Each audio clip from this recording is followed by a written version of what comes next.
guys, pagkatapos namin mag-dinner, kailangan namin maglakad-lakad dito. Hindi pa namin 'to naiikot lahat, eh.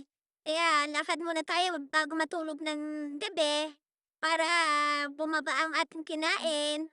Tapos, sarap maglakad 'yan pagka kasama mo yung jowa mo, lambingan kayo, asaran. Maya-maya kagalitan, oh. O kaganda lang ng gano'n ano. Kaya nga ang sarap ng mamasyal sa beach, oh.